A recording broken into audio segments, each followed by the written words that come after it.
అయోధ్యలో ఒక అతను ఉండేవాడు. సో తను చాలా బద్ధకంగా ఉన్నాడనమాట, చాలా లేజీ. సో ఎల్లప్పుడు తను భోజనం తినుకోవాలి, భోజనం తినాలి, పడుకోవాలి, పని ఏం చేసేవాడు కాదు. సో మొత్తం మీద ఆ ఇంట్లో ఉన్న వాళ్ళందరికీ విసుకొచ్చేసి, బాబు నువ్వు ఏదైనా ఆశ్రమం జాయిన్ అయిపో, ఎలాగో ఇంట్లో ఏం పని చేయట్లేదు, మాకు నీతో బెజార్ వచ్చేసింది. సో మొత్తం మీద తను అనుకున్నాడు, సరే అయితే నేను ఏదో ఒక ఆశ్రమం జాయిన్ అయిపోతాను ఎందుకు అని. తను వెతుకుంటున్నాడు అయోధ్యలో ఏ ఆశ్రమం జాయిన్ అవ్వాలి ఎక్కడికైనా. మొత్తం మీద ఒక ఆశ్రమంలో తను ఏం గమనించాడంటే, ఓ గురుగారు ఉన్నారు. ఆ గురుగారు చాలా లావుగా ఉన్నారనమాట. తను అనుకున్నాడు, ఈ గురుగారు బాగున్నారు, లావుగా ఉన్నారు, బహుశా ఈ ఆశ్రమంలో మంచి భోజనం పెడుతున్నారు, ఇక్కడ జాయిన్ అయిపోతే బాగుంది.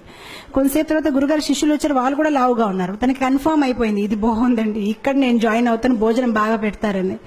వెళ్ళాడు గురుగారి దగ్గర, నేను మీ ఆశ్రమం జాయిన్ అవుతాను, కానీ నాకు ఒకటే, భోజనం ఎన్నిసారి పెడతారు? సో గురుగారు అన్నారు 2 times. 2 times నాకు సరిపోతుంది, నాకు 3 times కావాలంటే గురుగారు అన్నారు, పొద్దున ఇస్తారు కదా, అదే నువ్వు మధ్యాహ్నంకు ఉంచు, ఏం ప్రాబ్లం లేదు. తనకి చాలా హ్యాపీ అనిపించింది, చాలా బాగుంది ఈ ఆశ్రమం, అసలు పొద్దున మధ్యాహ్నం సాయంత్రం తినాలి, భజన చేయాలి, గురుగారు ఏదో వాహిస్తూ ఉంటారు, అది వినాలి, ఆయన హ్యాపీ అయిపోతారు. 15 రోజులు గడిచిపోయింది, చాలా ఆనందంగా ఉంటున్నాడు.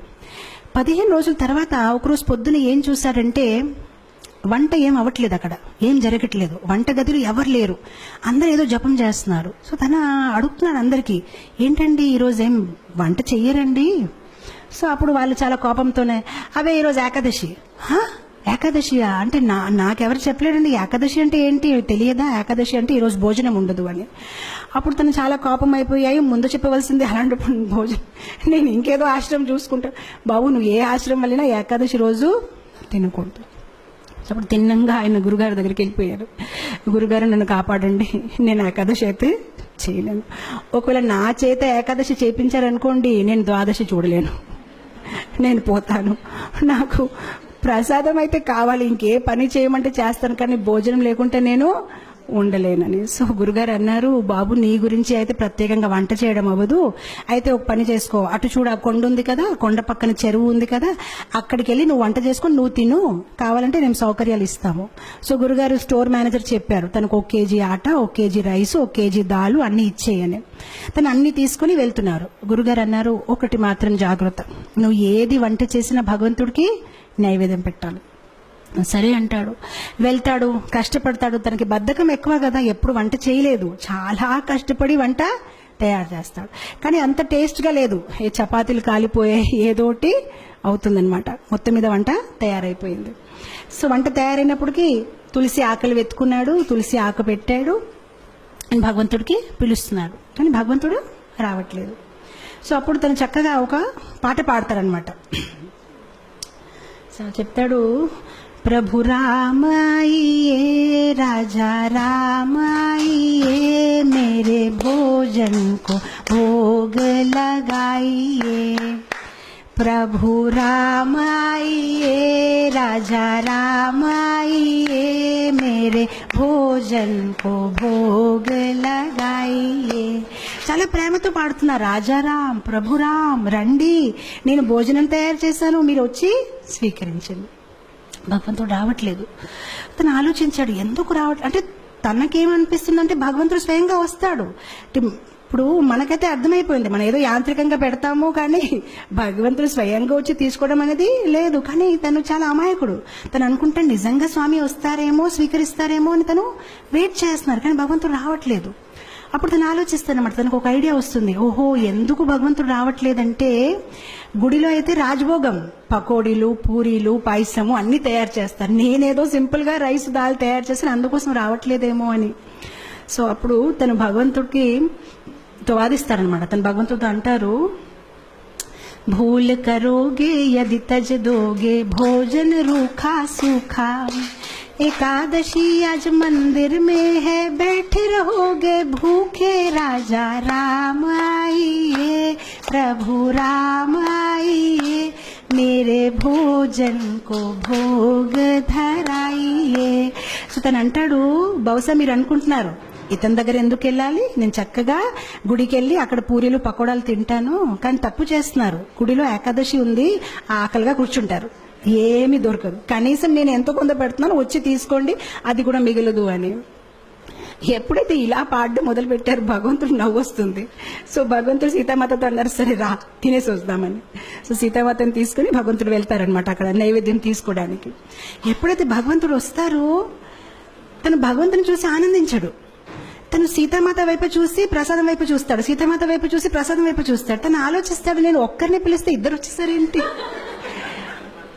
సో ప్రసాదం వైపు సీతామాత, ప్రసాదం అప్పుడు శ్రీరాముడు అడుగుతారనమాట, నీకు ఆనందంగా లేదు? ఆనందంగానే ఉందండి, రండి కూర్చోండి అంటాడనమాట. మనసులో ఆలోచిస్తారనమాట, ఒక్కరిని పిలిస్తే ఇద్దరు వచ్చారు, సరిపోదేమో భోజనము, నాకు వీళ్ళు ఏకాదశి చేపించే ఉంటారేమో ఈరోజు అని. సో మొత్తం మీద భోజనం పెడతారు, వాళ్ళిద్దరు తింటారు, హ్యాపీగా వెళ్ళిపోతారు, తిని ఏకాదశి చేసుకుంటారు. ఎందుకంటే ఇంకేం మిగలలేదు.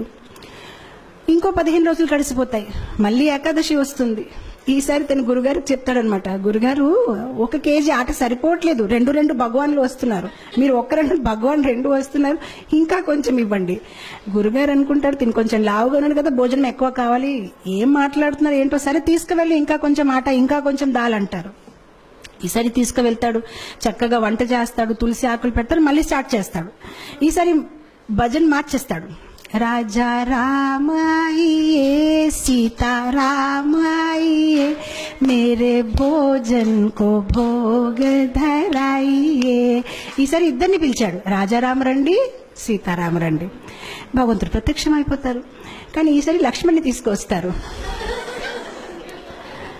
సో భగవంతుడు అంటారు, నీకు ఆనందంగా లేదా? మేము వచ్చేసామంటే ఆనందంగానే ఉందండి, కానీ లక్ష్మణ్ వైపు చూస్తారు, ప్రసాదం వైపు చూస్తారు, లక్ష్మణ్ వైపు చూస్తారు. ఇద్దరిని పిలిచి 3 వచ్చారు. ఈసారి కూడా నా ఏకాదశి అయిపోయింది, నాకేం మిగలదు అని. అయితే రండి కూర్చోండి భోజనం పెడతానని భోజనం పెడతారు, భగవంతుడు తింటారు, వెళ్ళిపోతారు. తను అనుకుంటారు, సరే అయితే నెక్స్ట్ టైం నుంచి 3 పీపుల్. మళ్ళీ వెళ్తారు గురుగారి దగ్గర, గురుగారు కొంచెం ఇది సరిపోవట్లేదు. సరే గురుగారు ఒప్పుకుంటారు, సరే ఇవ్వండి, మేబీ సాయంత్రం పూట మళ్ళీ తింటాడేమో అని. ఈసారి మళ్ళీ పాటలు పాడడం, ఏకాదశి రోజు వెళ్ళాడు, వంట చేశాడు, తులసి పెట్టాడు. రాజా రామాయియే సీతారామాయియే లక్ష్మణ్ సాథ్ లాయియే మేరే భోజన్ కో భోగ్ ధరాయియే. వచ్చేస్తారు సీతారాం, లక్ష్మణ్ అండ్ హనుమాన్. ఇతను మళ్ళీ భోజనం వైపు చూస్తారు, హనుమాన్ వైపు చూస్తారు, భోజనం వైపు చూస్తారు, హనుమాన్ వైపు చూస్తారు. ఇదేం పద్ధతి కాదు, ఒక్కరు పిలిస్తే ఇద్దరు, ఇద్దరు పిలిస్తే ముగ్గురు, ముగ్గురు పిలిస్తే 4. శ్రీరాముడు మళ్ళీ అడుగుతారు, నీకు సంతోషంగా లేదు? చాలా సంతోషంగా ఉంది, రండి కూర్చోండి అంటాడు, భోజనం పెడతారు. ఈసారి ఎప్పుడైతే సీతారాం ప్రసాదం అన్ని తినేసి వెళ్ళిపోతున్నారు, అప్పుడు తను అడుగుతాడు, ఏమంటే ఏం అనుకోకపోతే నెక్స్ట్ టైం ఎంతమంది వస్తారండి? మీరు ముందు నుంచి చెప్తే నేను కొంచెం, అంటే నాకు 4 ఏకాదశులు అయిపోయాయి, కనీసం నేను కొంచెం ఎక్కువ తెచ్చేస్తానంటే శ్రీరాముడు ఏం చెప్పరు, నవ్వుతూ వెళ్ళిపోతారనమాట. తను ఆలోచిస్తారు, సరే నేను ఏదో ఒకటి చెయ్యాలి, ఎందుకంటే కుటుంబ సహితం వచ్చేస్తున్నారని. మనం మ్యారేజ్ కార్డులో కూడా 1 పెడితే 1 వస్తారు, కానీ 2 ఇదేంటి ఇలా ఉందని. తర్వాత ఏకాదశి రోజు మళ్ళీ గురుగారు చెప్తారు, నాకు 10 కేజీ ఆటలు కావాలి, 10 కేజీ రైస్ కావాలి. గురుగారు అనుకుంటారు, ఇదేదో ప్రాబ్లం ఉంది, బహుశా తను అమ్మేస్తున్నాడేమో, ఎంత ఎవరు తినలేరు, తప్పకుండా అమ్మేస్తున్నాడు. సో గురుగారు అంటారు శిష్యులతోనే, పర్వాలేదు తను అడిగింది ఇచ్చేయండి, తర్వాత మన పని చూద్దామని ఇచ్చేస్తారు. ఇప్పుడు గురుగారు అంటారు శిష్యులతోనే, మనం ఏం చేద్దామంటే కొంతసేపు తర్వాత వెనక వెళ్ళి చూద్దాం, ఎక్కడ అమ్ముతున్నారు, ఏ షాప్లో వెళ్ళి అమ్ముతున్నాడు. ఈసారి వెళ్ళాడు, తను సామాన్లన్నీ దింపాడు, కానీ వంట చేయలేదు. వంట చేయకుండా పాటలు పాడడం మొదలుపెట్టారు. సీతారామాయియే రాజా రామాయియే లక్ష్మణ సాథ్ లాయియే హనుమాన్ लाई मेरे भोजन को भोग धराइए. వచ్చారు సీతారామ లక్ష్మణ్ హనుమాన్ భరత్ శత్రుఘ్న కౌశల్య సుమిత్ర కైకై మొత్తం పరివార కుటుంబం అందరూ వచ్చేసారనమాట. సో అప్పుడు వచ్చేసి, బాబు మేము వచ్చేసామని. సో తను అందరు లెక్క పెట్టుకుంటున్నారు, వచ్చారు, చాలా మంది వచ్చారు. సో అప్పుడు భగవంతుడు అన్నారు, ప్రసాదం ఎక్కడుంది? సో అప్పుడు తిని అన్నాడు, నేనెందుకు వంట చేయాలి, నేను చేస్తాను, మీరు తినేసి వెళ్ళిపోతారు, నాకేది మిగలదు, అదిగో అక్కడ ఉంది, మీరు వంట చేయండి, తినేసి వెళ్ళిపోండి, ఎలాగో నాకేమి దొరకదు, గత కొన్ని ఏకాదశి నుంచి నేను ఏకాదశి చేస్తున్నాను, అక్కడ ఉంది, వంట చేసి తినేసి వెళ్ళిపోండి. ఇంకా తనకి కోపం వచ్చేసి చెట్టు కింద పడుకుంటాడు, ఇంకా లాభం లేదు, వీళ్ళు ఎప్పుడు చెప్పినా మొత్తం కుటుంబం తీసుకు వచ్చేస్తారు. సో శ్రీరాముడు అంటారు సరే అయితే.